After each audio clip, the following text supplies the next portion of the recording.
Doctor, અંડરઆર્મ્સ laser hair removal માટે કેટલા session જરૂરી છે? આ ક્વેશ્ચન ઘણા લોકોનો હોય છે.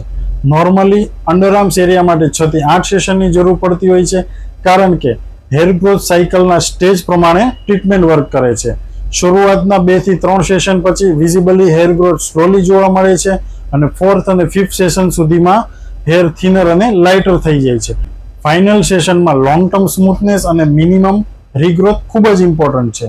તેમજ સ્કિનના ટાઈપ, હોર્મોન્સ, હેરની થિકનેસ અને મશીનની ક્વોલિટી પર પણ સેશન ડિપેન્ડ કરતા હોય છે. માટે ઘણા લોકોમાં 8 થી 10 સેશનની પણ જરૂર પડી શકે છે. સદગુરુ ક્લિનિકમાં અમે એડવાન્સ ટેકનોલોજી સાથે ટ્રીટમેન્ટ કરીએ છીએ, જેથી રિઝલ્ટ ફાસ્ટ મળે છે અને પ્રોસેસ કમ્પ્લીટલી સેફ રહે છે. તો મિત્રો, શું તમે પણ અંડરઆર્મ્સ કરવાનું વિચારી રહ્યા છો? તો કમેન્ટમાં લખો સેશન, જેથી સદગુરુ ક્લિનિક તમારા સ્કિન ટાઈપ પ્રમાણે પરફેક્ટ પ્લાન સજેસ્ટ કરશે. તો મિત્રો, તમારે સર્વિસ જોઈએ છે કે રિઝલ્ટ? સર્વિસની સાથે તમારે અંડરઆર્મ્સમાં રિઝલ્ટ પણ જોઈતું હોય તો સદગુરુ ક્લિનિક છે ને.